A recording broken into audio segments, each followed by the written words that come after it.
आपको सीधे लिए चलते हैं भोपाल, जहां राज्य कर्मचारियों के प्रशिक्षण कार्यक्रम में सीएम मोहन यादव संबोधित कर रहे हैं।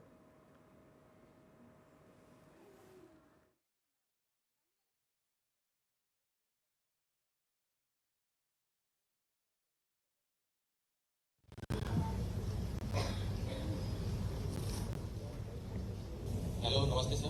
नमस्ते सर। अच्छी स्टूडेंट कहानियाँ विक्रम बेताल की, और कहानियाँ एक सेंस में तो मुझे याद नहीं है, लेकिन मुझे याद है आज भी। कहानी मत सुना, मत ही बता था बेताल कौन था। वो बेताल एक बुराई का प्रतीक है। बुराई? जी सर। बस शुरू में यही गलत हो गया।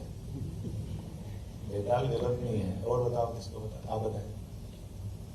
अभी आखिर इसके बाद में चालू कर दूंगा, नहीं तो ये चलता है। नमस्कार। सर, बेताल वट के नाम से उनके 9 रत्नों में से एक रत्न है। तो ये गलत तो नहीं थे ना? बेताल गलत थे कि सही थे? ये मतलब ये जो 2 उत्तर आए ना, कि आपको ध्यान हो, एक ने कहा कि बेताल एक बुराई का प्रतीक है। आपका क्या मत है? सहमत है, असहमत है? बुराई का प्रतीक नहीं थे, ठीक के रूप में थे। कहानियां हैं, वो प्रेत के रूप में उनको दर्शाया गया है। कहानी अलग बात है।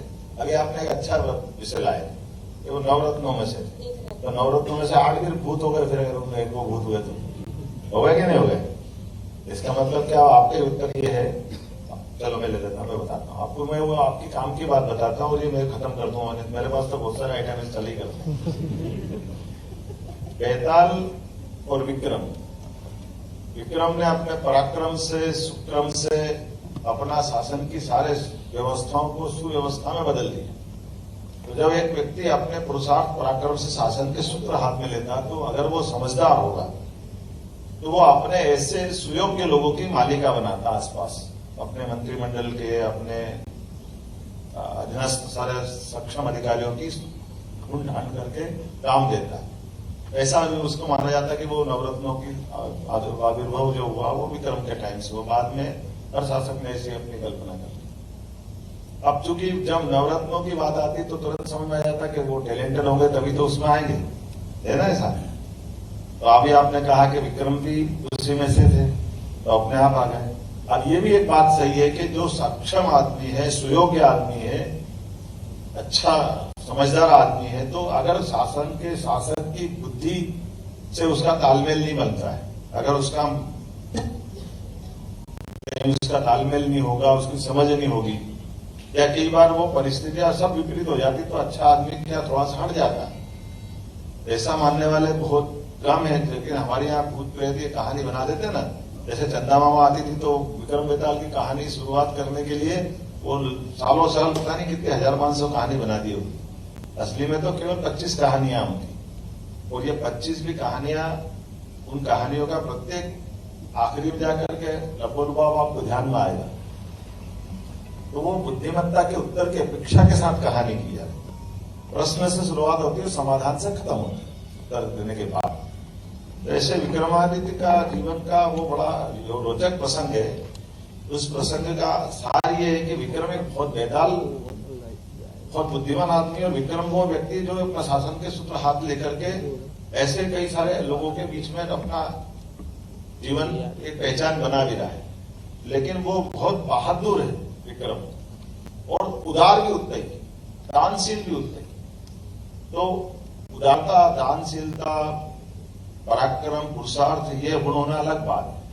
लेकिन कभी कभी जैसे ज्यादा पहलवान लोग भूले होते ना, ज्यादा ताकतवर लोग, तो विक्रम का एक पाठ ये भी जीवन का था कि वो उदार बहुत थे, जो मांगे देने के लिए तैयार है।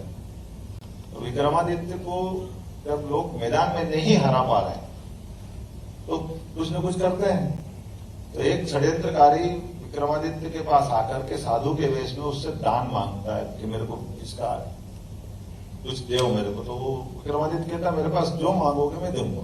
विक्रमादित्य से वो कहता कि वो बेताल वहां रहता है, उसको लेकर आओ, मैं उसकी बलि चढ़ाऊंगा, ये मेरी इच्छा है, मैं एक तप कर रहा हूँ, तब में बलि चाहिए। वो दौर ऐसा था जब नरबली भी चलती थी। अब बेताल चूंकि शहर से बाहर अपना आश्रम बना के रहता था, और हो सकता उसके पास में कोई शमशान वमशान होगा, जंगल में तो ऐसे ही रहता है। तो ऐसा माना जाता कि बेताल भूत नहीं है। लेकिन बेताल के पास जब ये जाता है तो बेताल जल्दी किसी जो समझदार आदमी रहता है वो तुरंत हाँ करता है किसी बात की। तो आपको कहानी समझ में आ जाएगी। अब विक्रम उससे जाके कहता है चलो तुम मेरे साथ। बोले कहाँ चलना है? बोले चलना तो बाद में, तुम बताओ तुम मेरे को ले जाने के अधिकारी हो के नहीं। तो वो एक एक करके 2, 3, 4, 5, 6 लगातार वो अपनी कहानी सुनाता। बेताल बार बार उसको प्रश्न पे प्रश्न दिए जाता है, वो सब उसके उत्तर देता जाता। तो वो बुद्धिमान हुआ कि मूर्ख हुआ? बेताल बहुत बुद्धिमान है। आखिरकार वो समझ लेता कि हाँ विक्रमादित्य मेरे लायक व्यक्ति है जिसके साथ मैं साथ ले सकता हूँ। वो सहमत हो जाते कि मैं चलना तैयार हूं। फिर वो पूछते कि तुम बताओ मेरे को लेके कहाँ जाना चाहते हो? तो बेताल को विक्रम बता देते कि भैया वो मेरे पास एक सन्यासी आया, वो आपको चाहता तो मेरा काम उसको देना, ये तो इसीलिए बस इतनी सोचता हूं। तो बेताल कितना होशियार है ये हमको समझना चाहिए कि बेताल उसको काम में लगाता रहता है बार बार, लेकिन ये पीछे से जानकारी निकालता कि ये मेरे पीछे क्यों पड़ा है। वो तो हिलता भी नहीं वहां से। और वो कहता कि विक्रम तुम मूर्ख हो, तुमको बाकी सब गुण बहुत अच्छे हैं, लेकिन तुम जिसके पास मेरे को ले जाना चाह रहे हो वो तुम्हारा ऐसा उपयोग करेगा कि वो तुम्हारे खिलाफ षड्यंत्र कर। मेरे तो बहाना है, पहले वो मेरे को मारना चाहेगा और बाद में वो तुमको मारेगा। वो मारने का कारण बता देता कि वो आपके राज्य पे कब्जा करना चाहता है और तुम नादानी में उसकी मदद कर रहे हो जो तुमको मारना चाहता, तुम्हारे राज्य हड़पना चाहता। तुम जरा देखो तो सही तुम क्या करना चाह रहे हो। विक्रमादित्य घोचक्का रह जाता है। उन्होंने कहा चलो ठीक है आपने बताया तो मैं क्या करूं, कैसे निकलूं, मैंने तो कमिटमेंट कर लिया। तो बेताल फिर उसका रास्ता ढूंढते थे कि आप जब मेरे को ले चलो इस स्थिति में ले चलो कि जैसे मैंने आप मेरे हाथ पांव बांध दो, मेरे को लटका के ले चलो कि मैं तुमको बंदी बना के लाया, इस हॉल में ले चलना। जब तुम ले जाके उसके सामने डाल दोगे तो फिर वो तुम्हारे सामने षड्यंत्र के नाते मेरे को तो बंदी बनवा ही लेगा वो, क्योंकि मैं उसके बंदी में होकर मेरी बात पर हत्या करेगा। और आपसे वो कहेगा कि एक काम करो, अब तुम ले आए? बोले हाँ ले आए। तो बोले साधु तो अपने नियम से बंधे रहते हैं, तो भेंट ऐसे नहीं लेते जब तक उनके सामने साष्टांग दंडवत नहीं करो, उनका प्रणाम नहीं करो। तो वो आपसे प्रणाम करने का बोलेगा, आप उसको प्रणाम करोगे तो आपकी तलवार से हत्या कर देगा, गर्दन काट देगा। बोले अच्छा फिर मेरे को क्या करना चाहिए? बोले तुम एक काम करना, तुम मेरे को ले चलो, ले चलने के बाद उसके सामने खड़े होकर के कहना साहब आप क्या करो? तो वो कहेगा प्रणाम करो। साधु प्रणाम मांगता है तो आप कहना मैं तो राजा मेरे को प्रणाम आता नहीं, आप बताओ कैसे करना है। तो वो करके बताएगा तो तुम उसकी गर्दन काट देना, ये काम खत्म हो जाएगा, मैं तुम्हारे साथ रहूंगा, जीवन भर अपन राज्य चलाएंगे। तो मेरी आपकी इस प्रशिक्षण की पूरी बात यहाँ खत्म हो जाती है कि हम अपने पास आने वाले सभी प्रश्नों के उत्तर भी ढूंढते रहे, सामने वाले के प्रश्न भी समझते रहे, एक दूसरे को जानते रहे और आपके जीवन में आप यशस्वी हो। बहुत बहुत धन्यवाद। तो आप भोपाल से डॉक्टर मोहन यादव को सुन रहे थे, मुख्यमंत्री को, जिन्होंने राज्य कर्मचारी के प्रशिक्षण कार्यक्रम में संबोधित किया और जिस तरीके से उन्होंने कर्मचारियों का मनोबल और हौसला को बढ़ाया वो अपने आप में बहुत दिलचस्प देखने को मिला। और ये तस्वीरें अभी आप भोपाल से देख रहे हैं टीवी स्क्रीन पर।